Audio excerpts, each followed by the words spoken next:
Election campaigns, and join VOA correspondent Brian Padden live for us from Washington, D.C. to recap President Donald Trump's speech at the Republican National Convention that took place just the other day. Brian, many thanks for joining us here on Bottomline Africa. So, U.S. President Donald Trump defied public health guidelines, convened 2,000 people at the White House South Lawn to hold that speech as he accepted his nomination.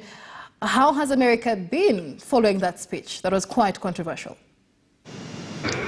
Well, what we saw in the speech last night and in the last 2 weeks of political conventions, both the Democratic convention last week and the Republican convention this week, you saw the highly polarized political environment on full display.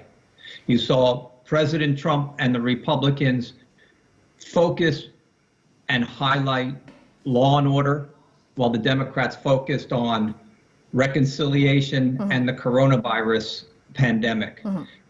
There was a lot of chatter last night regarding the large crowd itself and the lack of social distancing and the lack of mask wearing. But within the Republican base, within President Trump's base, this does not seem to be as big an issue, and that's probably what the Trump campaign wanted to emphasize, is that the coronavirus pandemic, while deadly and tragic, should not halt our daily lives.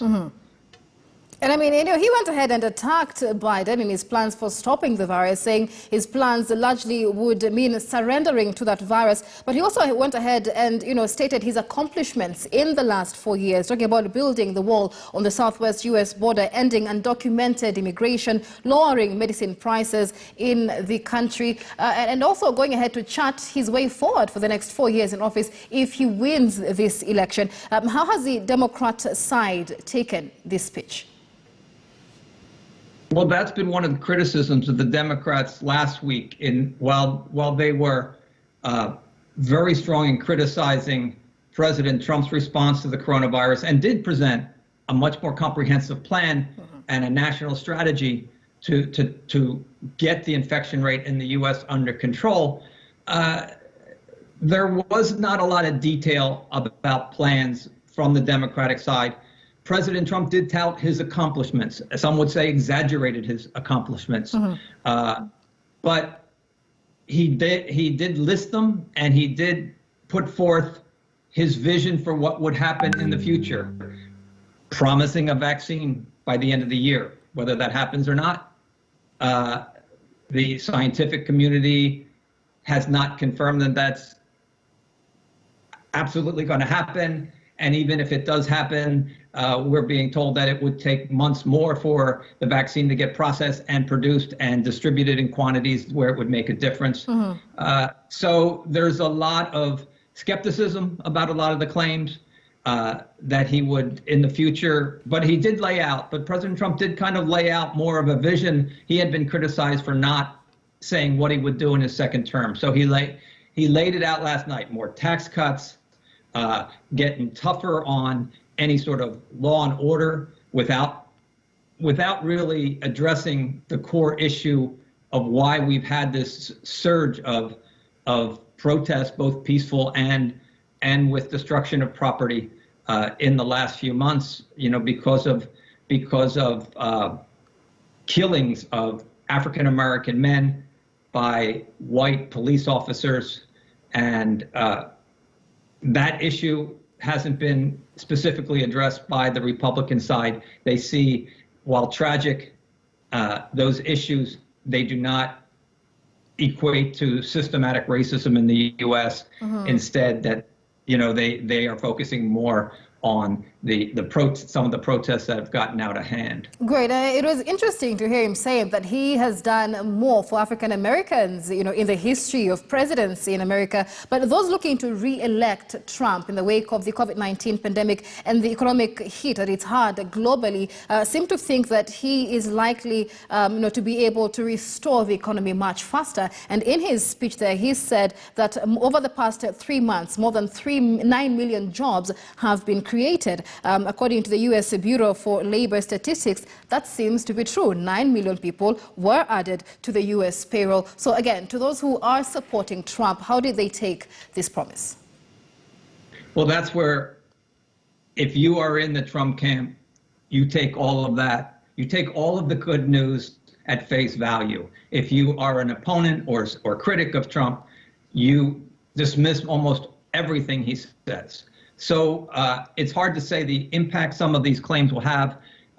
Certainly the claim that 50 million jobs were saved, that is, I think, referring to the amount of money that was given to different companies to keep people on the payroll. Mm-hmm. It doesn't address the millions of jobs that were lost in the process, and it doesn't address moving forward how these jobs will be sustained unless the economy comes roaring back soon.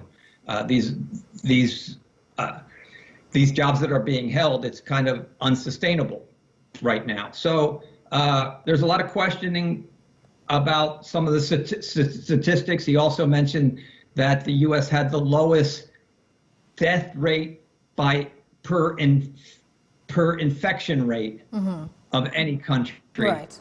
Which means while we may have the most cases in the world, we have the least death from those cases, mm-hmm. which some point out is a very absolutely, because at the end of the day, I understand the U.S. has the world's highest overall number of COVID-19 deaths at nearly 180,000. Right. So many would be questioning that. But before we wind up, Brian, right. What then is the way forward now, following this Republican convention? Because the gloves seem to be off for both the Democrats and the Republicans. Have been very serious at talking at each other. How is the election space and the mood looking like in the days to come?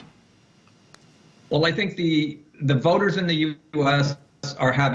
will have a very clear choice between one party that is looking at cutting taxes and law and order, pushing that agenda, and the other party that is saying, look at the reality on the ground, the coronavirus, the economic effects.